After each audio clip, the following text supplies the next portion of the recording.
So I just wanted to give a little introduction to Martin and let you all know how I met him and who he is. I was living in Copenhagen, Denmark, and a friend of mine told me about this American dude that was doing these slideshows in Christiania, Denmark. And if you don't know what Christiania is, you should look it up, Kristiania, Christiania, Denmark.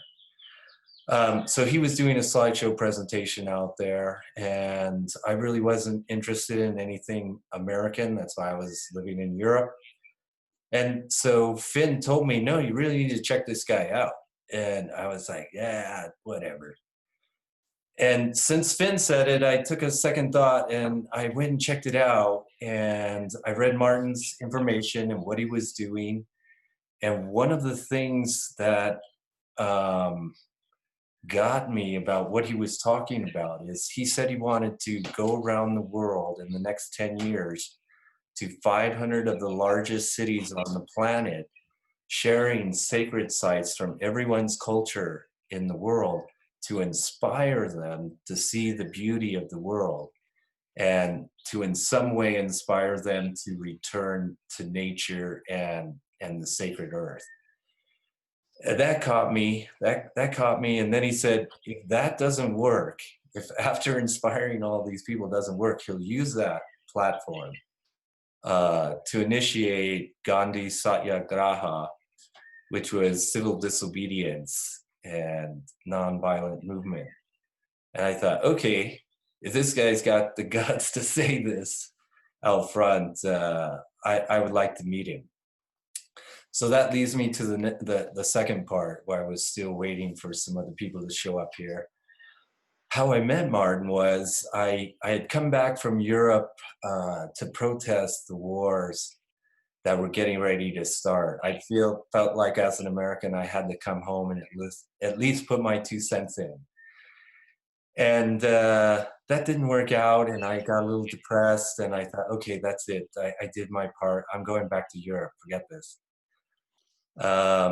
And I thought, what could I do before I leave? And I thought, I'm going to meet this Martin guy and tell him I'm in Europe, and I'll help him with his project to put on these slideshows that I had a lot of contacts in Europe.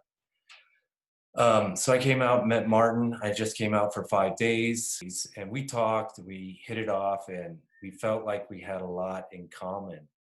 Okay, I'm just going to play Martin's picture. So I came out to Sedona to meet Martin, and we hit it off, and we felt like we were kindred spirits, and he invited me to sublet his place while he went to Europe for 6 months. So I thought I'd delay my own return to Europe, and I went back to where I was, started packing everything up. I was in Palm Springs. I went back to Palm Springs, packed my stuff up, and I prepared to come hang out in Sedona for 6 months. When I came back in a week, somebody else answered Martin's door and said he was in intensive care, and he had fallen off the cliff and broken like 50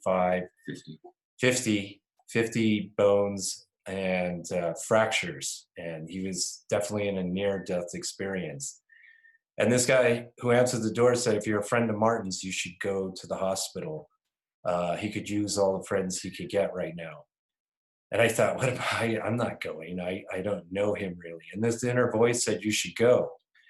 And all the way up to Flagstaff, 45 minutes away, I said, I'm not going to do this. I'm going to get stuck in Sedona. I'm heading back to Europe. Forget it. Turn around. He's got friends, family. You don't even know this guy.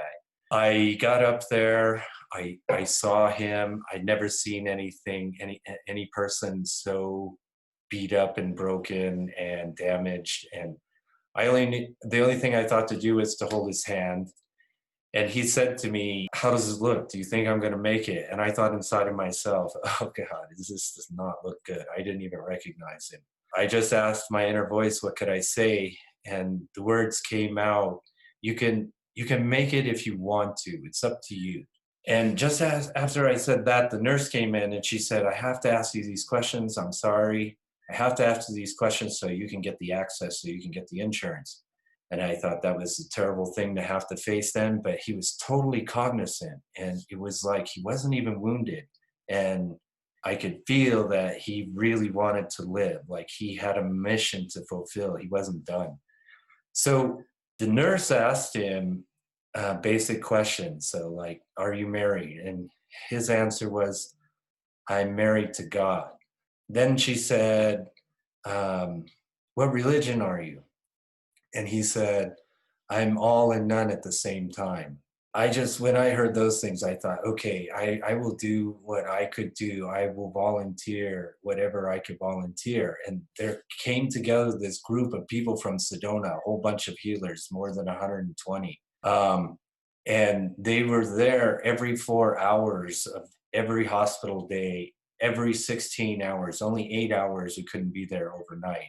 But there was some shift, someone was there every 4 hours. And Steve Sheets and we volunteered every Saturday and Sunday for 3 months to take one of those shifts. And that's really how I got to know Martin. It was pretty intense, as Martin is. But he's got a big heart and he's super meticulous about everything he does. That's how I ended up being in Sedona. I met all these amazing people, this high density of real healers, not just, show people putting on a show. And so without further ado, I want to bring up another screen to just give you a trailer and a feeling of Martin's work. And this will kick off our talk.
the trailer and introduction to Martin. So I'm going to ask Martin some of the most frequently questions he gets, and we're going to scroll through this.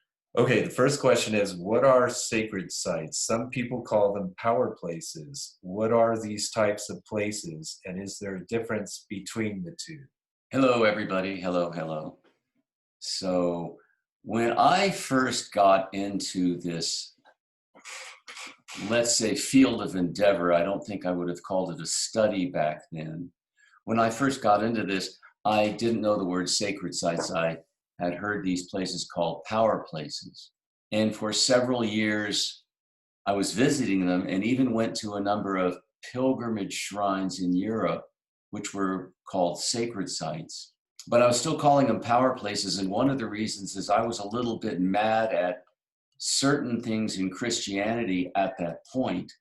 And so I wasn't comfortable calling them sacred sites. But then as I continued this study for years and years and years and years, I dropped some of my resistances to certain facets of certain religions, one of which was Christianity. And then I saw, okay, there are some of these places, they're all power places, but some of them then were called sacred sites. And there's some places that were initially sacred sites that later became power places. And so there is definitely a difference between them. And I feel I'm comfortable in calling all sacred sites power places. I'm comfortable in that. I'm not comfortable in calling all power places sacred sites because the reason is there are a lot of power places that were never discovered and utilized as religious sites. So they weren't sacred sites, they're just power places. So there is definitely a difference between the two. And the difference between the two is there are, in my website and my books, I write about 32 different types of these power places, 32 different types. And I give examples of each one of them. Sacred sites are power places that became discovered and utilized by people for religious reasons. Not all power places did. That's the key difference, is power places are places for a variety of functions. And in my writings, I talk about there's 20 different factors that contribute to the power place. There's 32 different types of sacred sites, but there's 20 different factors that contribute to the power of place, one of which is religious usage. And so I think there's these 32 different types and there's 20 different reasons for the occurrence of a power at these places. An energy, a quality, is something, a vibration that you want to call that. So there's this distinct difference between power places and sacred sites. And a lot of times I hear people talk about one when actually that's not the correct way to talk about it. My website was called Places of Peace and Power at sacredsites.com.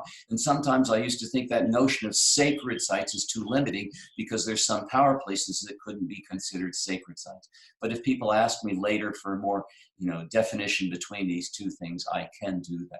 The next question is, are there different types of sacred sites, and is there a deeper reason to the stories of the deities venerated at the sacred sites? How are we to explain the deeper meanings of the myths? That's a very good question. In the beginning of my studies, and I'd say probably for 5-8 years, I didn't have the intellectual and the mythological, academic, scholarly knowledge to really get what that meant. I knew that different deities were venerated at different sacred sites. Most religions don't have a lot of different deities. For example, in Christianity, you have Christ, you have Mary, you have the apostles, and then you have a number of different so-called saints. In Hinduism, by the way, you have so many more deities, but even though I knew Hinduism had a lot of deities, I didn't yet know what it meant. In Hinduism, for example, you have these three primary masculine deities, Brahma, Vishnu, and Shiva, and I didn't yet know that those deities themselves also had some connection with the different types of sacred sites. And it was really through Hinduism, which is the religion I know best in India, which is the country I know best, I came to understand that the different deities are indicative of the different quality or type or particularity of energy at a certain sacred site. And then if you look at the further delineation of different deities, if you look in Hinduism, for example, it's fascinating. There's lots of stories about Shiva or about Vishnu or about Brahma. Well, lots, plural. What are the different stories? And then if you study the story, well, here's the key thing. where did the story, where is the key word, where did that particular story occur? It's not a generic story. Shiva, some people will notice that Shiva, there's a lot of times that circular metal thing or a stone, and Shiva is dancing. It's called the Natraj form, the dancing Shiva. And most people leave it at that. And I left it at that for a long time. And then I read one time, oh, Shiva, the Natraj legend. The Natraj legend comes from a place in southern India called Chidambaram. That is where it occurred. That is where it occurred. So whatever quality of energy that is represented by the Shiva and Natraj form happened at that place. And the legends talk about the place. That's really, really important. The legends talk about the place. Okay, then we come to the question of the place. And if we then, once we know the place, if we factor out the stories and we just go to the place, what is the place? What is the quality that has the place? Well, a lot of times you can't really put into words exactly what the quality is. So you have a legend, a story, a myth around it that tries to explain it. And I got really good at interpreting myth. I got really good by studying all these myths of all these different ancient contemporary religions and understanding, oh, these myths, these legends, these stories, they're pointing at a place and they're pointing at a quality that you cannot really describe with words. But if you tell enough stories about it, people will go, oh, I understand what it means. And the legends and the myths, they pass through time for hundreds, thousands of years. So they're always here telling us something. You just have to learn the language. You have to learn to interpret them. And I didn't know how to do that. I didn't even know that I should do that for, maybe 10 years into my study before I really got it. Now, 38 years into this study, I really, really understand this. And I'm confident in saying this is true. I can't interpret all the legends and myths. Sometimes I go, I don't know what that means, but it tells you where this particular thing occurred. And the where is what is important. The where is, where are these power places located? Nice. That's actually the next question. Where are sacred sites located, and are there any logical explanation for their locations? What about different types of sacred geographies and energy lines across the surface of the planet? That's another good question. Where are the sacred sites located? I thought about that a long time. And again, for the first 8-10 years, I didn't know what I was doing. And at 8-10 years, probably I'd been to 40-50 countries of these and read maybe at that point 500 or 600 books. But I had partial knowledge. And I'm not saying that I assumed that my partial knowledge was full knowledge. And even some of the knowledges that I was accruing, some of the knowledges that I was gathering, I didn't really even know that I was doing at that point. I was just reading and going to these sites. And I would hear this thing, sacred geography. There, the question of geographies, because there's plural, there's a number of them. And I wondered, what does that mean? And then as I studied more and more, I came to see, oh, there's different types of sacred geographies. A good example is the feng shui in geomancy of China. Well, what does that mean? There are certain sacred mountains in China. Primarily, well, they were shamanic at first, then they became Taoist, and then the Buddhists took over some of them. And some people think, oh, there's 4 sacred mountains or 5, or there's 9. There's actually about 30, and they're mostly listed and shown the locations, the precise locations on my website. This is a form of a sacred geography. Then you have the so-called song lines of the Aboriginal people in Australia. Bruce Chatwin has written a really great book called Song Lines. And this is the sacred geographies of the Aborigines in Australia. And some of these are 30 or 40,000 years old. And by singing these songs, in the songs, there's these lines in the songs, and what they do is they tell you the directions you're going. You're singing a line in a song about a mountain that is coming into view because you're walking towards this. And then as you pass the mountain, you're singing another line, and it's telling you more geographical directions of where you should go. And so then you walk around these so-called Aboriginal song lines, these tracks across the surface of Australia. And when you're at these different sacred sites, which again are specific to place and specific to certain deities that mean certain things, that is a certain shamanic sacred geography. Then you get, which is really interesting thing, that if you look at the megalithic people in Europe, and this is something I know a whole lot about. If you look at megalithic civilization, hard to call it that, but the megalithic times, and let's say we put that from 4500 BC to 1500 BC. If you do that, what you're going to do is you're going to find about these things called ley lines.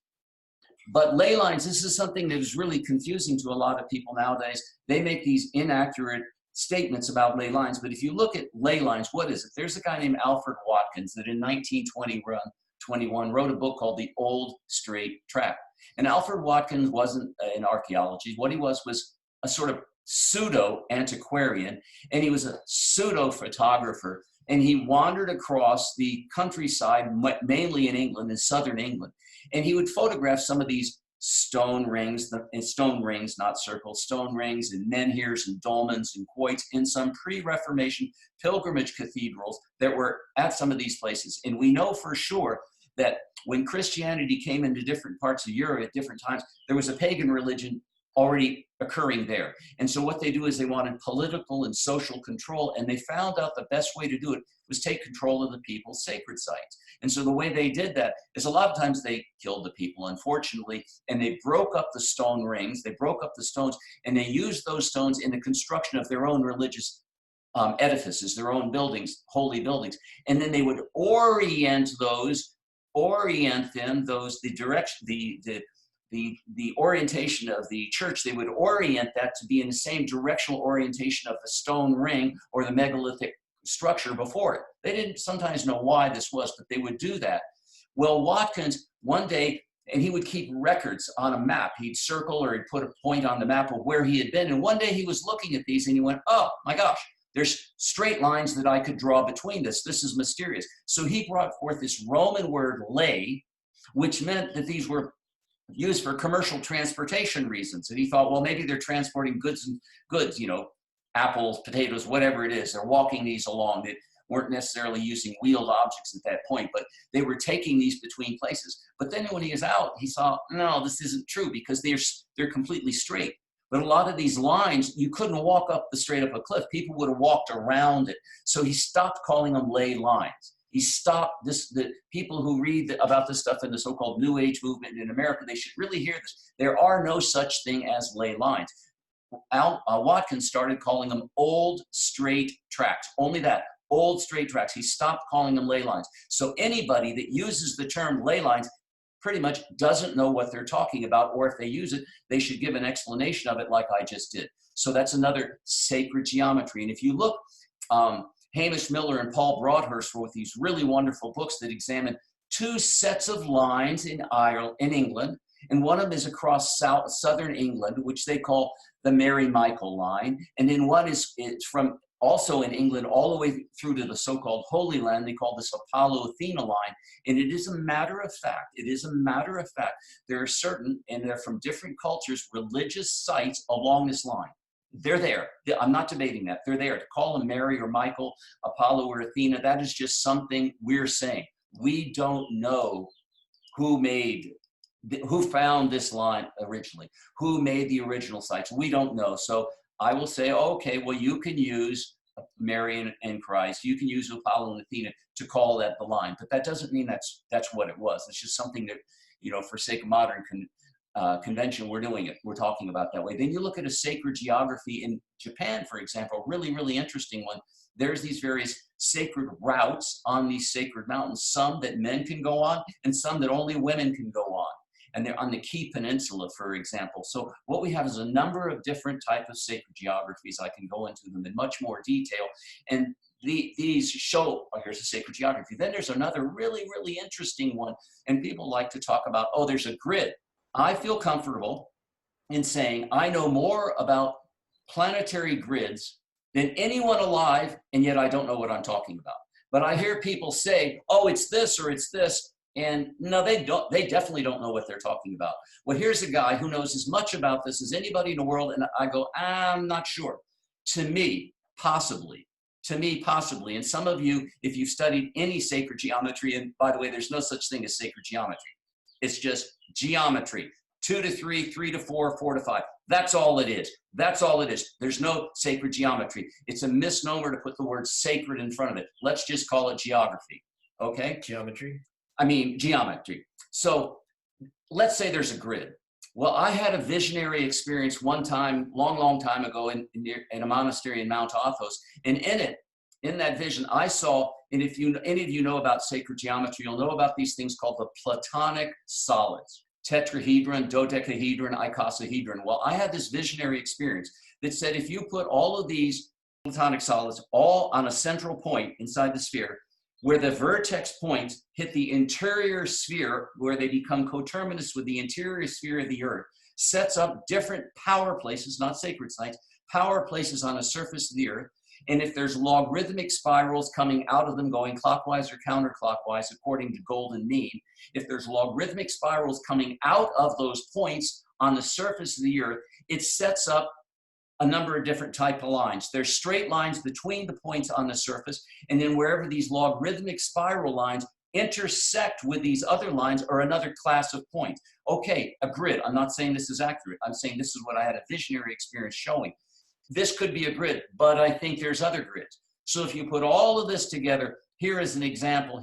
Here are some examples of different sacred geometry, sacred geographies. But again, if someone said they know sacred geography and they're not able to delineate each one of these, they don't know what they're talking about. I can delineate pretty much all of them, and I don't know what I'm talking about. I have the humility to recognize and admit it.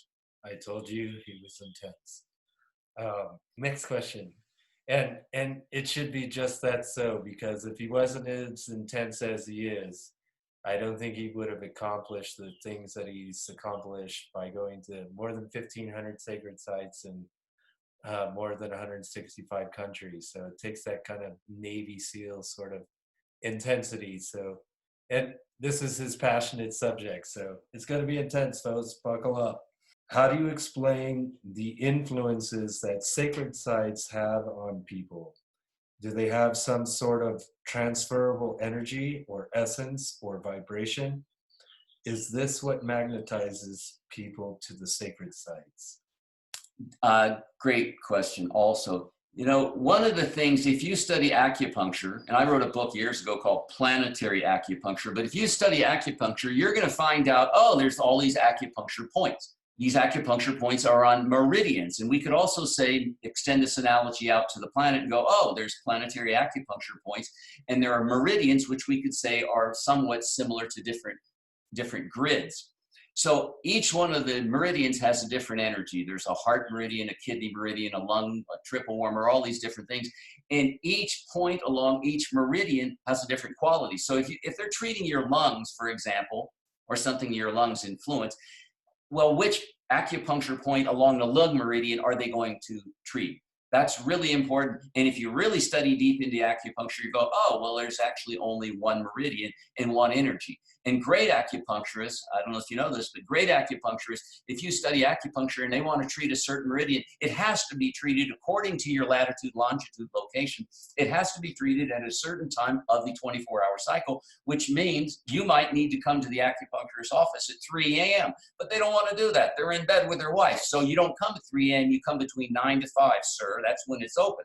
But this is a really interesting thing to the analogy again, because if you have these different sacred sites, you're going to see on the sacred sites in the power places, a lot of times there is a certain time of the year that when the energy is there is most powerful. Same thing with with human body acupuncture. There's a certain time that's most essential that you put the needle in there. Same on the planet. Same on the planet. Okay, so then the next thing is there some sort of transferable energy or essence or vibration? And this is fascinating, transferable.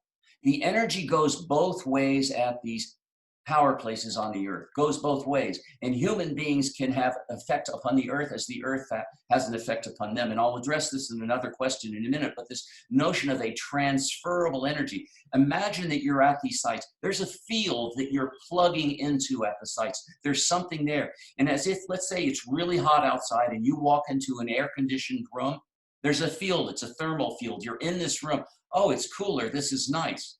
And if you're in a certain place and you can't feel, you don't know you're feeling the energy, the field doesn't mean it's not there. You just don't feel it. And when you go into that field, when you come into the perimeter, and I can talk about that too, the distances of that, but when you come into the perimeter, into the area of one of these power places, you are in that field of power, and it is in fact transferable, and it goes into you. And if any of you have ever drunk tea, you put a tea bag, and if you have a glass teacup, tea mug, and you put the tea bag in the tea, you can see the color coming out of the tea bag and going into the water. It seeps into the water. It's transferable. In the same way, when we go into one of these sacred sites, power places, the quality of that place seeps into us, and it brings about a set of changes for us, some short-term, medium-term, long-term. So, and that's what magnetizes people to the sacred sites. But that is really interesting. What is it that magnetizes? The primary thing that magnetizes people to sacred sites, not necessarily power places, but sacred sites now, is the momentum of religious tradition. Christians go to Christian sites, Buddhists to Buddhists, Hindus to Hindus, Jews to Jews. Why are they going? They're going because their grandparents, their ancestors went. It's all wrapped up in the tradition of in the history of their particular religion. Their ancestors have gone to these places. In Islam, for example, you make the pilgrimage to Mecca, the Hajj. I've gone on that. It's the momentum of religious tradition. It's really, really important to understand that. There are three types of people that go to the sacred sites. All these, and it's 99% of the people that go due to the momentum of religious tradition. It's a spiritual magnetism, but it's due to something they've read or they've heard. Then there are people that go to these sacred sites, but they don't know they're going. They're on tours to Egypt, or they're on tours to England. You go to a tour in Egypt, and you're taken by your tour guide. You're taken to the pyramids. You're taken to some of these temples along the Nile. These are places of monumental architecture. Get that? Places of monumental architecture. You go to England, they take you to a few different places in England. They take you to a cathedral. They take you to see Stonehenge. Where are you at? You're at a place of monumental architecture. The place of monumental architecture is marking a place, is marking a spot on the earth. And so you're there in the field. They don't even know it. They're not coming for that. They're just there. And then there's the third type. Like me, like Robert, like a lot of you watching this little talk right now, we kind of understand what's going on here, and we feel an attraction. We feel this would be good for us, and so we go to these places. So those are the sort of three primary types: the people who go due to the momentum of religious tradition, the people who are taken there as tourists when they're going on a tour of a country and they go to places of monumental architecture, and the people like us who go because we feel or we think that there's something special about these places. Nice. The next question is, how did you begin your travels to the world's sacred sites? How long have you been doing this, and how many countries have you explored? I was really lucky, and there's stories of luck and grace throughout this whole thing that I've done. Okay, so again, I was lucky. My father, he was sort of a diplomat for the United States. And so when I was 12 years old, I got to move to New Delhi, India. And this was completely fascinating. I got to move to New Delhi, India. And my father was always working, too busy, but my mother loved to travel. And so she would take me with her. So when I'm 12 years old and 13 years old, I got taken to a number of places. Here's a great example. My mother didn't know anything about power places or sacred sites, nor did I. I'm 12 and 13. She went on tours. We were in Benares in India, and we were in Kathmandu in Nepal. And she went on tours. The tour leader took us to places of monumental architecture. When we're in Kathmandu, Nepal, we go to Swayambhu Nath Stupa. When we're in Benares, we go to the Ganges River and a couple of temples. And when I was already starting to do photography at that point, and didn't know what I was doing at all. And when we were at those places, I took pictures. Well, one day we went to Swayambhu Nath Stupa in Kathmandu, Nepal, and I was amazed at the place. And we climbed the 365 stairs up to the top, and we saw the temple, and then we went down, and we went whatever we did. And we went back to the hotel. My mother had dinner. We had dinner. She went to sleep, and I'm 12 years old and 8 months, by the way. And I thought, well, I'll go back to Swayambhu Nath. My mother was asleep, so I got up, I went out of the hotel. It's completely safe. I walked maybe a mile from the hotel, Salty, back to Swayambhu Nath. I climbed the steps. And when I was up on the top of Swayambhu Nath, I had this visionary experience that I could, but I won't go into detail here. It takes 100 sentences. and this notion came to me is I'd like to one day do a photographic atlas, a photography book of pilgrimage. I wouldn't have used the word pilgrimage places, of this type of temple in India. And then I was in India for 3 more years, and I went to a number of these type of places, but I didn't know what I was doing at this point. I went to a number of these type of places, and why did I do that? They were visually beautiful. And there was something about them, and I wouldn't have put this into words. I didn't know how to use words in that sense then, but there was something about them that was magnetizing to me that I liked. I liked the energy. I liked something. And so that is how it sort of started. And then many years later, that's when I'm 12, 13, 14, 15, 16. No, it's not many years later. When I'm 18, because I go back to America, I go to this military school, then I go to University of Arizona, start there, study Mesoamerican archaeology, but I don't want to do that. I want to go back to India. So I became affiliated with a certain Indian guru for 10 years, some in India, some in Europe, some in America. And then after 10 years of this, I started these travel agencies, and in the travel agencies, I was making a lot of money, had a pretty girlfriend, everything was great. We're doing this, what our business does is we send people down to the Caribbean and some places in Mexico. And I wasn't really happy with this. I was happy, but I wasn't doing something of spiritual import to me. And I had this visionary experience, and it showed me a picture of this stone heads on Easter Island, Isla de Pascua, and I heard these words and said, "Go here and you will begin to find the answers to your prayers." And I'm making this prayer at a period of my life of where what am I going to be doing with my life? Running travel agencies, making money, it was empty to me mostly. And I saw this picture in my head of the stone heads on Easter Island, and I heard these words said, "Follow the pilgrimage routes of the ancient religions." Another 100-sentence story of what went after that, which I won't tell. I would if we were sitting having a cup of tea or a beer or something, and I told you I would tell that. But then I went to Easter Island into Machu Picchu. And in both of these places, I had another visionary experience without really expecting them. No, I was just practicing meditation, and I saw pictures in my head, and both times it was the same structure. It was a 5-story wooden pagoda, and I thought that's probably Japan, not China or Korea. It's probably Japan, I wasn't sure. And I heard this word said, "Follow the pilgrimage routes of the ancient religions." I'm seeing this vision, both once in Easter Island on this volcano, extinct, and once also in Machu Picchu. And both times I saw the same picture, and I heard these words that said, "Follow the pilgrimage routes of the ancient religions." I was hooked. So I went back to my company in Miami, and I told my business partner, I got to do this. And long story short, 6, 7 months later, I go to Japan on a bicycle. I'm there for 8 months on a bicycle in Japan, all over Japan and Korea, and went to a bunch of, I didn't know what I was doing at this point. This is my first journey. Went to a number of pilgrimage temples, usually at the base of a sacred mountain. I didn't know what a sacred mountain meant. Didn't know. But I liked climbing mountains. I'm in superb athletic condition at this point, big time triathlete, distance swimmer, really superb condition. And so I climb all these mountains. I go to these temples. I have the cameras with me that I had with my travel agencies when I went down to the Caribbean and Mexico to photograph these places that we rented. So I started taking pictures of these pilgrimage places, the holy places. And near the end of it, one time I'm in a certain place called Izumo Taisha, which is on my website.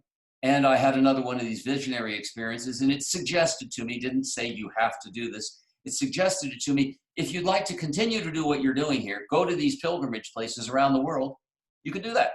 Suggested, not told, suggested. And then I was seeing this sort of image of the sphere of the earth with all these points of light on it, and 72% of the surface of the earth is covered by water. So there would be power places there, but not sacred sites, unless coastal archaeology, we know, I can talk into that, but Randall Carson does it, but no sacred sites is bottom of Marianas Trench. Come on, none. Power places, yes, not sacred sites. Again, I did not know the distinction at that point, but I saw this globe with all these points of luminosity on them that was to me indicating, oh, okay, these are the places you could go to. And it suggested that go to them in a particular order, region by region by region. So I started doing that thinking, oh, okay, maybe 10, 12 years. Well, it's now 38 years in 166 countries. And chances are, and people might go, this is hubris. I don't like him because he brags. I'm not bragging. I'm saying something. Probably seemingly, possibly. Do you notice those words of indecision? Okay, probably I've been to more of these power places and sacred sites than any human being in the history of the world. So it gives me a vantage point to say certain things about them that most other people can't say. Certainly these people, New Age types, they go to Sedona and they go, there's vortexes. There are not, and yet there are. Maybe I'll talk about that in a minute too. But all of these power places around the planet, yeah, okay, maybe 1,500 pilgrimage sites around the planet. So 38 years, 1,500 of these places, 166 countries, and guess what? I don't know what I'm talking about. But he can talk a lot and intensely, as I said. We're still buckled up. The next question is, what is the purpose of the different types of structures at the sacred sites? For example, what are the purposes of the megalithic stone rings and of different types of pyramids? Okay, first of all, two things on that are megalithic stone rings and different types of pyramids. Regarding the stone rings, notice the word rings. 98% are not circles. Just because Stonehenge is, and we call them stone circles, it's a misnomer. It's not accurate. 98% are not circles. They're rings, and they're usually odd shapes of ellipses, and I can explain why that is. Then pyramids. There are only really two types of pyramids on the planet, the Great Pyramid and all the others. Great Pyramid one and all the others. The Great Pyramid, in my opinion, comes from a time, let's say in 15,000 BC to 12,000 BC to 10,000 BC, in there. All the other pyramids were copies of, or just, it's logical. When you're building, you got stone, whether it's in Maya land, in Yucatan, you got limestone, and you're going to build a building. It makes most sense. If you're going to build a pyramid, it just kind of goes up. So you got a building, it goes up, you got a pyramid. There is a categorical difference between the Great Pyramid and all the others. The Egyptians did not build the Great Pyramid, and to call it Khufu's burial place is the height of idiocy. The height of idiocy. Even National Geographic, who I work from, will now tell you, no, there is not a single pyramid in Egypt that anybody was buried in. They are not funerary structures. If you repeat that, you don't know what you're talking about. There are coffers, not coffins, coffers inside of these pyramidal structures. What were they for? Again, on certain periods of time, there is an energy that emanates and comes to the earth at those places. And it was understood that if people could be at the place in that structure, and the structures also channel, gather, concentrate, and inwardly radiate the powers of the place, and it puts it at a particular point. And if people could be in a coffer, a stone object that positions their head when they're lying down in the place where that energy is at a certain time, that is the function of the coffers, the stone boxes in these pyramidal structures. They are not burials. Even if people in latter ages saw a conveniently shaped box, well, let's throw some bones in it, doesn't mean it is a funerary structure. If you're saying that, you don't know what you're talking about. They are not for burials. Okay, so I examined both the thing of the stone rings and the pyramids. So to another function they have, the first function, well, again, all of the places had to be known before. The places had to be known before. And then people begin marking them, and I could really go into detail about this. People begin marking the location of these places with piles of stone called cairn, marking and marking and marking. And then with the development of agriculture and the development of animal husbandry, people are able to settle in a fixed place for the first time. So where are they going to settle? Very often they settle at places that were notable to or sacred to their ancestors. So then they're living at one of these power places all year long, and they're feeling the power of the place. They're feeling it. But then they notice, oh, this is interesting. In accordance with different celestial cycles, the powers at these places, the emanation of energy at this place is stronger at certain times of the solar cycle.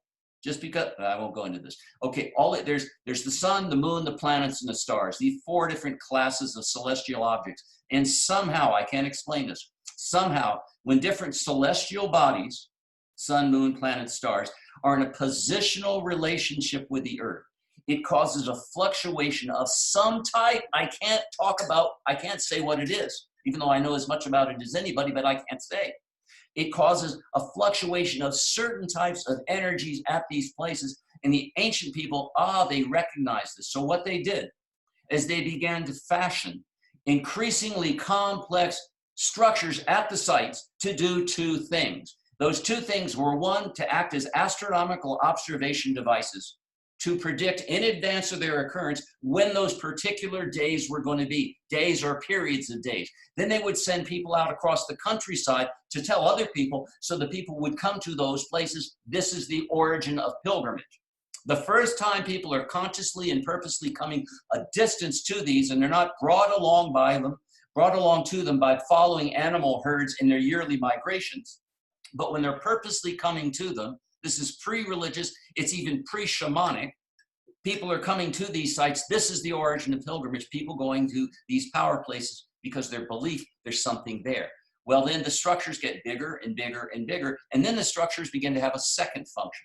Not only are they astronomical observation devices to predict in advance of their occurrence when those periods are, but then the people somehow, they understand that by crafting architecture in certain ways and using certain stones and a number of other things, what they can do is gather, concentrate, and radiate the energy of the earth, the energies of these sites for the benefit of people. So you see the elaboration of a number of different types of architectural structures at the sites, even with the medieval pilgrimage cathedrals. Go to Chartres in France and you're going to see so much there. Where they got it from, we can't say. Okay, they got some of it from the Arabs, but the Arabs got it from the Greeks, and the Greeks got it from the Egyptians. And the most precise stuff the Egyptians have, the Egyptians themselves will say, we don't know where we got it from. We got it from somebody else. It's something else. But the medieval pilgrimage cathedrals, they have such a tremendous amount of that thing mistakenly called sacred geometry. They have such a tremendous amount of this geometry in the structure of the place that it focuses the energies at certain places. I know the cathedral there very well. It focuses the energies at a certain place, so on a certain time people can go stand at those places and the energy is most powerful for them. So again, the structures are utilized as astronomical observation devices to predict in advance of their occurrence when those days are going to be, and then structures are also designed in such a way that they gather that energy and they focus it in a certain area. Do you think there is a benefit for people when visiting these sacred sites? Most definitely, I think there's a benefit. And I've hinted at it or talked a little bit about it in some of my previous answers here. If you study healing shrines, so-called healing shrines, not all power places, not all sacred sites, could you call them healing shrines? You can't, because there's no healing legends, there's no myths or stories about them having a healing capacity. But some of them do. And some of them, if you're more precise about it, you'll go, oh, these are good for leukemia type things. These are good for bone type things. These are good for a number of different types of ailments, maladies. Well, how do you explain that? How do you explain that? Well, go back to really, really, really ancient times, and people go to one of these places. And then they come back. Now they're walking. There's no horse carts. There's no wheeled vehicles. There's no airplanes. They walk to these places, and then they come back to their village and wherever it is. And people say, well, what happened? How was it? What happened? Well, maybe something happened to them that they can't explain. Maybe something that happened to them is somewhat miraculous. And so they talk about it. And in another village, and another village, all over Europe, where people would be coming from to these places, they'd be saying similar things happen.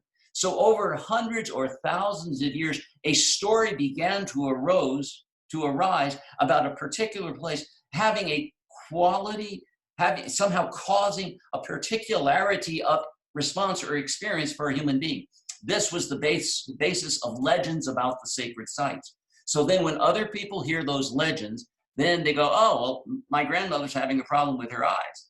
But this place over here, they don't call it England at that point. They don't know what it's called. They have whatever words they call it. This place over there has a mythic, a legendary quality for helping with ailments of this or the bones or whatever part of the body that people are going to or having an ailment with. So people start going to those for that. So what I'm suggesting is and this is just in the realm of healing places, there are different of the so-called healing shrines that have qualities that, first of all, it's a broad category. They're healing shrines. They're healing power places. It's a broad category. But then, as I often say, what do you see here? You see one, but actually it's a number. Oh, it's not just one. There's in it. If we look deeper, we go, oh, there's a lot of parts to this. So there's different healing power places that can heal somehow, don't know how, somehow can heal or benefit different maladies. It's the same thing. Oh, it's the same thing. It's the same thing with other classes of the power places. If you look at the legends deeply, you'll go, oh, they're saying different things. How do we explain this? And to me, Hinduism is, again, the best example of this because there's such a fine delineation of different deity types that if you understand Hinduism and you understand the legends, you understand the myth, you'll go, oh, this myth, here's a great one for you. Here's a great one. In India, there's a set of shrines, goddess shrines, and whether it's a god or a god, that's very important. It means it's yin or yang, feminine or masculine, negative or positive. The primary early differentiation in the myths is what's the gender of the deity. Then there's this set of goddess sites in India called the Shakti Peeth. And I could tell you the story in more detail, 100 sentences, but the Shakti Peeth, the different sites are specific to particular parts of a woman's body. And so when a woman has a problem with that part of her body, she will go from wherever she is in India to that specific Shakti Peeth shrine where that particular part of Shakti's body fell to earth. Now you could say, I don't believe that. They didn't tell me that in Sunday school. I'd say, either go back to Sunday school or stop going there because you're getting misinformation. Or you could go, here's a myth far older than Christianity. Here's a myth that says something that I hadn't previously considered. So what Martin does is he goes to all these places, he reads a vast amount of literature about them, and he thinks very deeply. I just had one question about the coffin in the pyramid. Isn't that a burial place, the coffins? I thought the pyramids were like a burial. Oh, I thought I just addressed this, but no. I'm just playing, okay. I'm just playing. He is making fun, not good. I'm giving good information. He is telling very wrong stuff, man. Don't believe him. He's a dear friend, old friend. The next question is, do you think there is a benefit for the sacred sites themselves to be visited by people?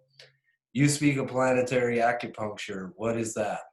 This is something that I received information about very, very, very early in my 38 years of doing what I do. But I didn't understand it then. And I understand it much more now, but I am not saying that my understanding and what I'm saying here is the full story or completely accurate. But it seems to me that there are places upon the planet that if human beings go there, and whether they're praying or not praying, knowing this or not knowing this, for example, when you stick an acupuncture needle into an acupuncture point, the acupuncture needle is not thinking to itself, I know how I'm treating triple warmer or gallbladder 16. It's not doing that. So it's not necessary that it has mentation for the procedure to work. And in the same way for us, when you're at a sacred site, it's not necessary that you understand what's going on, but your energy field there is interpenetrating the macro energy field of this planet, which is a living being. And there are probably, since we've got this big universe with hundreds of billions of galaxies, with hundreds of billions of stars each, and a whole lot of planets in a habitable zone, and chances are this vast, vast, vast universe might have evolved some other place like the Earth. So if that's true, it's a living being to me in a certain sense, in a certain sense, pantheism, you could say this. I think the Earth is a living being. And it's in a difficult situation right now for a number of different reasons. So a lot of us, both conscious and not conscious people, are being attracted to visit these sites, and that's good for the Earth. So I feel it's really good if lots of people go to these sites. Yes, I know there's a carbon footprint in people traveling to have to go to them, and that used to bother me. But then I thought, the net gain, to me, the net gain of people going to these sites is really good. So I wish people would go to these places because a number of good things. But yes, I feel that people can do planetary acupuncture. I feel what's really important is that more and more people go to these sites. And I have been for the last few years talking about What I see coming is a Gaian age of pilgrimage, from Gaia, a Gaian age of pilgrimage, that I think more people will become aware of the value of going to these places, both the value for themselves and the value for the earth. And also this other thing that to me is really, really, really exciting, conceptually at least, is these places become nodes in a communication, a very interesting communication possibility for a lot of us awakened beings. And then out of that can become magnificent things. And maybe I'll talk about that too. We'll see. But yeah, I think it's a great idea for people to do planetary acupuncture. And so when you're there, somebody said, well, this is what you have to do. And I go, no, no, no. There's nothing you have to do. Just be there. If you care to meditate, great. If you don't want to, I used to juggle. I used to be a great juggler before I broke all those bones and lost the use of my hands. I would go to the places, stone rings, churches, and I'd juggle and I'd spin the balls. Whatever you do, if you want to take a nap, that's fine. Just be there. It's the place, remember. All this other stuff is, in a sense, sort of gibberish, mythology, academics, grids, all of that. The important thing is just you be there. Like what Ram Dass, great guy, said, be here now. He loved my stuff, by the way. One time I'm talking to him about it in Prague, and he said, that's good stuff. Be here now at the sacred sites, planetary acupuncture. Nice. Yeah, Martin has a whole other thing about planetary acupuncture. That's another time. I would love to get into it. The next question is, do you believe there is a value now in our contemporary times for large numbers of people to be visiting the sacred sites, and why would that be? I have heard you speak of a Gaian age of pilgrimage. What does that mean? Such a broad and wonderful question. There is a family here, you know, haven't been to as many countries as I have. I can say that our family, our tribe, is waking up. Everywhere I go, and certainly I only speak English, and people say, oh, whatever language you speak, you know what they're communicating. No, you don't. No, you don't. No, you don't. You can have feelings, but if you want to talk about some complex stuff, you need language. My Spanish is all right, but I can't communicate conceptual, rich and deep conceptual things. You can't.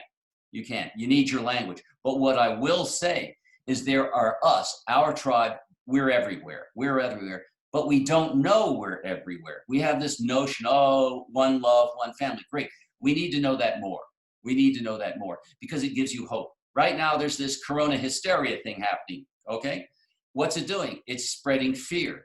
However right or wrong different parts of it are, it's spreading fear. What we need to do is we need to spread love. One of the great ways to spread love is to communicate that, hey, we're this family. The family likes to have reunions. So where are the reunion places? Some people go, well, I'll go to Myrtle Beach, California, you know, wherever, or I'll go here, or I'll go there, and I'll get a condo in the whole, you know, the extended family. There's 14 of us, and we'll get together and watch TV and play beer poker and whatever, and that's reunion. Okay, I'm not saying that's bad or good. What I'm saying is we need the global family reunion. And it doesn't even have to be necessarily at the same place. When people go to these power places, our family, our tribe, when they go to these power places, especially on the appropriate solar, lunar, planetary, and stellar days, when our family goes to it, you're at a global family reunion. That is a very, very cool thing to understand. You don't have to know them. You don't have to know them. Just to know, hey, your 50th cousin, not your second or your third, they're so far on your cousin stream that they have a completely different skin color and almost different DNA, but they're still of your tribe. When we all know more that, hey, our tribe is getting that the Gaian age of pilgrimage is exerting a spiritual magnetism, bringing our tribe to our places, and then we're there. It's just like in the Zoom thing right now. There's a bunch of you on here. We can't see each other. We're in different places. I don't know your name, but it's this tribe gathering, assembling in this digital space, not same thing. We need to go to a physical place on this earth.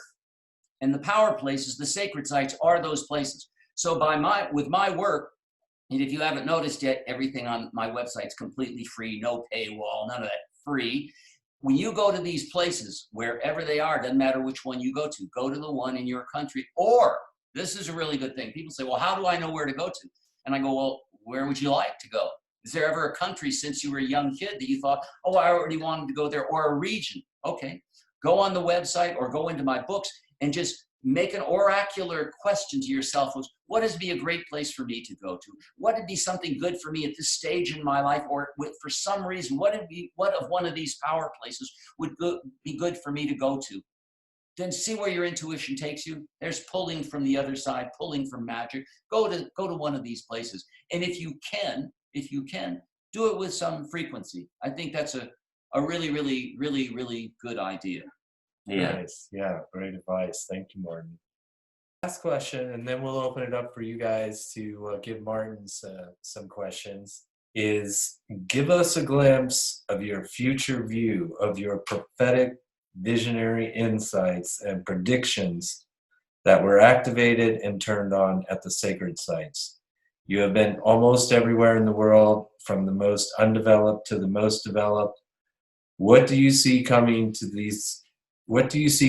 those places in the next 20 years? And then in the next 200 or 300 years? Can you speak of those times? Yes, I can. Since I was a young boy, I have had visionary experiences. I didn't know what they were. I didn't know where they came from. I only noticed them. I only observed them. Then, and there have been some different phases, these types of visionary experiences came to me in my life. Then 1984, 85, I'm in Europe on my bicycle. My first several journeys were by bicycle. And I go to a place that many of you will have heard of in Greece called Delphi.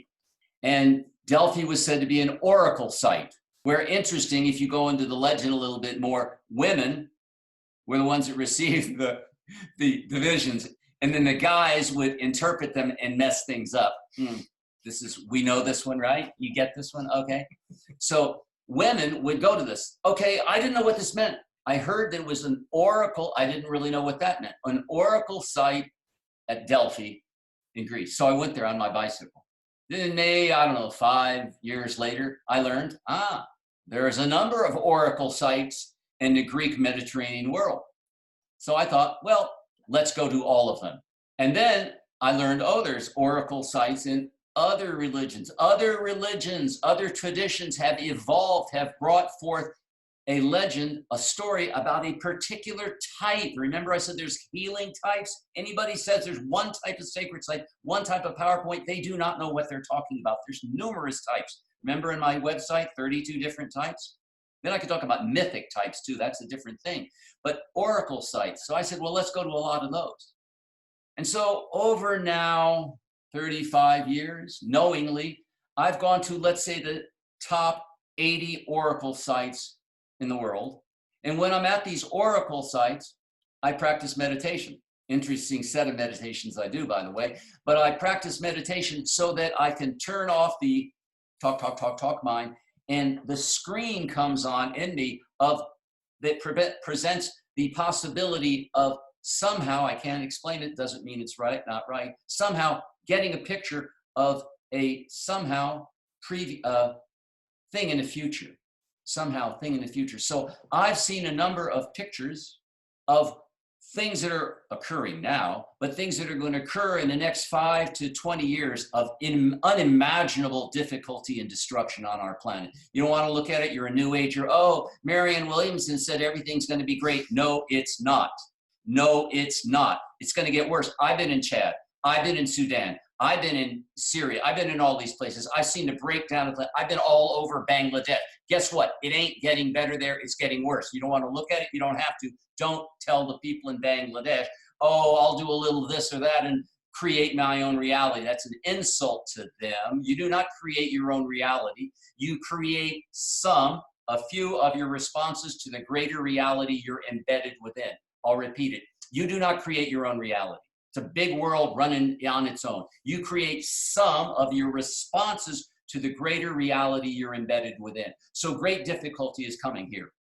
In about 200 years, none of you are going to be alive at that point. In about 200 years, things in certain regions are going to be getting better, and there's going to be sort of a localization, a consortium of all these different regions, and hopefully Hopefully, we're going to get the message that we human beings who arrogantly call ourselves Homo sapiens, you know what it means? It means wise being. We are not. We're Homo non-sapiens. But hopefully, in 200 or 300 years, enough of us are going to go, we got to protect ourselves, our plants, our animals, the other life. We got to protect everything. We got to understand that we are one being and stop fighting. Hopefully, I don't hold out a lot of hope for this, but hopium, hear that? Opium with an H. I think hope is sometimes dangerous. It weakens people. Sometimes it's good. Sometimes it's not so good. It weakens people. It lulls them into inactivity. Oh, everything's going to be fine. My New Age guru told me everything's going to be fine. No, it's not. Go to southern Zimbabwe right now. It's not fine. You think it is? You got your head, you know where. Things are really, really going to be very, very difficult here. But crisis precedes transformation. There is something going on with the awakening of our tribe all over the planet, and the young ones, our children, our children's children, are the ones who are going to be figuring out these solutions to these problems. Yes, a lot of the problems are technologically caused. Everything's based on production, consumption, and gadgets. We all want our iPhone. Everybody's sitting in front of a camera and looking at a screen right now. That's all technology. It is all based on extraction of resources, production of objects out of those resources, and the eventual throwing away of those, which results in pollution. That's there. Somehow we're going to have to figure out things where we can live life as we live life in a way that's not injurious to each other, the animals, the plants, and the planet. We will figure this out, or this is the end of this particular civilization. But it's going to take some time. It's going to take some time. In this time, in the next 30, 40, 50, 60 years, I'm not going to be here, but great, great, great things will be coming, and at the same time, hemmed in by, on the side, much, much, much difficulty, much difficulty. What do you do there? I say for years, get up in the morning, put goodness and beauty in the world. Get up in the morning, put goodness and beauty in the world. Get up in the morning, put goodness and beauty in the world. That's what this world needs most now. All right. Thank you, Martin. Thank you so much. I appreciate your intensity. I hope you guys were strapped in for the whole thing. I guess it's reversed. I just wanted to show you Martin's book. This is Sacred Earth. This is the back of his book. The foreword was done by Graham Hancock for this book. And Martin was one of the first people to introduce me to Graham Hancock. It's a pretty amazing book. It's got all the pictures of the sacred sites, and he's condensed down mythologies and stories and histories to about, very short condensation. He's really condensed them to make it accessible to the average person.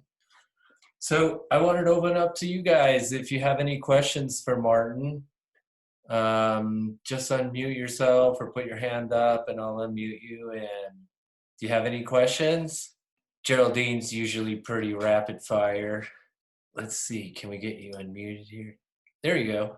Hey. Hi, hello. Martin, that was awesome. I cried twice. You got me crying. You remind me. Thank you. I actually read some of your papers a while ago because I was looking into the Sudan and the pyramids there, and also the Dogon in Mali. So I did read some of your papers on your site. It's right on my phone. So, wow, I didn't know you had this kind of approach at all from what I read. It was great. Thank you so much. I don't have questions. I'm just absorbing it. It's interesting you say that, because I tell people there's two ways to learn about. I was just having a discussion, an internet discussion about this, or an email discussion about this a week ago. I was asked by Oxford University to write an essay for Oxford Encyclopedia.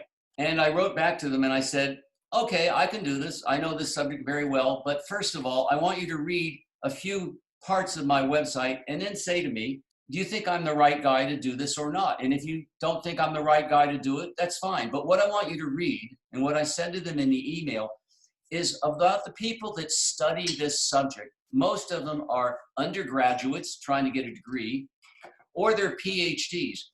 What they do is they write PhD dissertations or they write articles based on a very limited amount of experience. And that experience is they read a few books in that field, and maybe, but a lot of times not, they go to that place or a few of these places.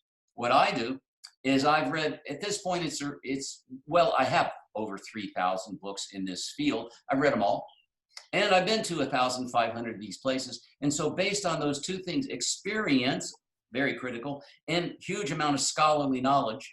And of the scholarly knowledge, it's both alternative and conventional. It's the people like, there's a number of scholars I could write about that you won't see their books in the bibliographies of other scholars, because the other scholars, the academic ones, the ones with their PhDs will go, no, we can't believe him.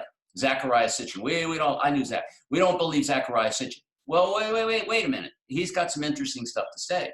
So what you should do is you should read everything you can get your hands on, conventional, orthodox, and alternative. I read both, and then I go to the places. And then based on that, I have a certain set of knowledges. Did you have a question, Ryan? Awesome. Thank you, Martin. So I'm quite the neophyte in these power spots or Hartman Curry lines, but I did go to Egypt in February, and I took a biogeometry class taught by Dr. Ibrahim Karim. So I have a certain number. Cool. Yeah, and it goes beyond that if you're familiar with his work. But so I visited 21 sites. I rented the Great Pyramid, and I got to feel and experience everything that you're talking about, which was pretty amazing.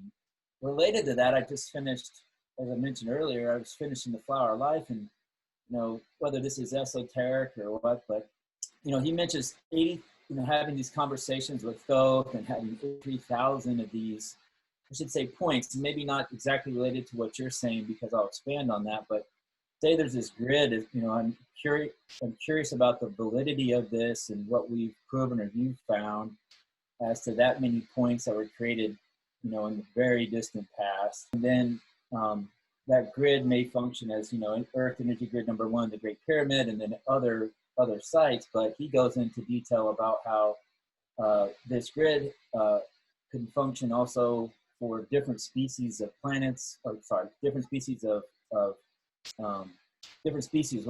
animals, say a bee, a bird, or other, for their kind of migratory routes, or like a whale, for example. So it gets into almost different layers and levels of that, say the depth or the dimensions, and how it's been either created in the 4th dimension and brought down and then placed on Earth. And then you have these sacred spots or these power spots then that amplify that energy in a way. So can you expand on that as to all those locations and the different species? Have you got into that and studied that aspect of it? What I could do is, it would be interesting to participate in a sort of roundtable discussion with a few people who know something about this, or even who think they know something about this, and throw it around, hash it around. There are certain parts of what you said that I think are speculative. There are certain parts of what you said that I, for a few different reasons, might disagree with. There are certain parts of what you said that I might go, I would like to know more about that. But I will not, and certainly in this short answer here, I will not categorically say that that is right or wrong. To me, also, you mentioned thought. That's really interesting. Oh boy, ancient Egypt, really interesting to me. I don't know if you know this, but the Egyptians, and it was my first archaeological study. If you ask even Orthodox Egyptologists, is it true that the Egyptians were at their most sophisticated at the beginning, first kingdom? And they'll go, yeah, that's true. They'll go, that's true. And in all many different ways. And then if you say, well, where did they get it from? They'll go, we don't know. Now, this is Orthodox Egyptology. I think that's very, very important. So there's stuff that they were the inheritors of. And I can talk about that. But this is really not it's too long form. It's a conversation we could get into for a while. what I will say, what is just coming right there is, no matter how beguiling, how sweet, how nice what is said by one person or one group sounds to be, don't allow it to close the blinders on you, close off to investigations from other vantage points. We have different pieces of the puzzle, and I have met some arrogant New Agers who think because of their 3 or 4 out of what is probably a million pieces of the puzzle, they know what they're talking about. Even I do not know what I'm talking about, though in this set of fields, pilgrimage, sacred sites, sacred geography, I happen to know a lot. But don't allow yourself to be seduced and tricked by people who think they know what they're talking about, and then a lot of times they don't. Yeah, thank you for that. I agree. Just in my travels, and I've only embarked on this new journey of life in this realm recently, but just in being in Egypt and having conversations with different people that knew the deeper truth behind things, and after sifting the sword through that, it's quite the experience before drawing any conclusions. So thank you. Then just one other question. There's a file that I came across in my own research that was created by, it's a UVG file that you can drop into Google Earth. It was created by Beth Hagins, and it shows. Yeah, I know them. Yeah. Is there anyone else that has cataloged that in a file such as that? Can you point me to this? Because I'm new to your work, and I'm new to this since this year, quite honestly. So. Yeah, there's some others I could point you to that are even more imprecise and more speculative. I don't have them in my head right now, the URLs for them, but if you got from Robert my contact information, I can point you to some of those. Yeah. And what I would say is that if you take all of those and put them together, I think it will be more complex, and yet I also think it would be more simple. Both. Yeah. Okay. Thank you. Thanks, Martin. Thanks, Robert. Yeah. Nice. Does anyone else have a question? Does anyone have any answers? Thank you guys for hanging in there with us. Oh, one more question. Geraldine, go ahead. Did you want to say something, Geraldine? Yeah, I just unmuted. It's not really a question. I just was thinking, one of the things that made me cry that you were talking about was how the places that you are really drawn to, you keep going back to as much as you can because you change. So I have been inside the box in the Great Pyramid 4 times. This is the place I love to go. I'm always thinking about it. And I do actually go there from here too, Well, one of the things I see in your note here, the King's Chamber. If you go onto my website, sacredsites.com, up at the top says Africa, click on Egypt, click on Great Pyramid, and you'll read it, and you'll see that, it's not actually a King's Chamber, and there is no Queen. It's just what it's called. Right. So I'm really, I just want, it's just what it's called, yes, but what it does, calling it that perpetuates the notion in people's minds that it is that. So what would I call it? I guess, what would I call it? The bigger chamber, the main chamber, but it's not a king's chamber. Really important. Right. It has nothing to do with a king. Right. The same thing when you go in the Grand Gallery. Well, who said that? Right. But the whole thing about king or queen perpetuates sexism. Yeah. That is important. And that's something I feel very, very strongly about. I feel very strongly about it. I personally don't trust certainly political structures or organizations if there aren't more than 51% at the top of women. That's just me. I don't trust them. Guys have messed everything up, and a lot of times they're supplying the goods and services for the women who buy it and who want the stuff. But guys, go in to get a historical atlas. And if you look at historical atlases, all you'll see is pick map after map after map with lines drawn of this empire, this kingdom, this, that, and why do they change over time? Because it's guys fighting with other guys about ownership of stuff, and they're willing to kill people for it. So our history, not so wise. So we need to try something we haven't tried before, and I think we ought to. And it's great. Even Merkel and Lagarde and van der Leyen. There's a lot of women at the very top of politics in Europe right now. Great. I think we need a whole lot more of that, a whole lot more of that. Thanks so much. Egypt was the first place I went to when I just started to travel, which was only in 2018. Went right there, and then I went back in a year myself for 25 days and made my own thing. I was last year there for 25 days, driving everywhere. One thing about my bibliography, I don't know if you've seen my bibliographies on my website. If you go onto the right side of the website, it'll say bibliography. If you click on that, there's two types. There's an alphabetized one of about 3,000 sources that I suggest. And then there's a categorized one of 35 different categories. If you click on that, you're going to see the best books on each one of these. So there's Egypt, there's goddess religions, there's geomancy, there's all of these. So when people say they've been to my website, I go, did you see this part or that part? And they go, no, it was a home page. I spent 5 seconds. That's not seeing the website. Over 180 million people have been on this website, and it's very big. So if you say you've seen it, go to these 35 category bibliographies and you'll go, wow, I didn't know about that. And you'll click on it and, oh, here's these 30 books Martin thinks I ought to read about it to become more educated about it. And I will say, I really feel if you don't take a parallel journey through the mythological, historical, archaeological knowledge about these places, if you don't take a parallel journey through these things, then you're really you're only going to know half of it. And if you have and I'm not saying you're doing this, but if you think, oh, well, my feeling is the only thing that matters, that's not true. Feeling is one of the things that matters, but what did the other people who had feelings say? Oh, you're disregarding them. My feeling is the only thing that matters. No, that's like trying to walk on one leg. Can't do it. You need to, what do our brothers and sisters also say? Read, gotta read, gotta learn what other people said. I love bibliographies and indexes in books. Yeah. They're so helpful. I don't like when there's no index. Awesome, thank you. Sure, thank you. Everybody, thank you.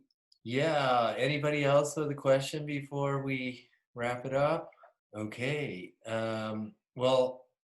thank you again, everyone, for joining in. Everyone can unmute yourself if you want and say goodbye to Martin. Goodbye, Martin. Bye. Goodbye and thanks. Bye, Thank you. Thank you. Goodbye. We didn't see any photos of the Sudanese pyramids. Next time. Yeah, go on the website. That's I have, yeah, in the past. Thank you. Thanks, Martin. Thanks, Robert. Thank you. Sorry. Guys. Thank you. There'll be another time. We'll have other images. I'm sure we'll do it again. Yeah, it's a new thing. Thank you so much. Have a great day, guys. Thanks. See you later. Goodbye. See you at 2 p.m. with Freddie Silva.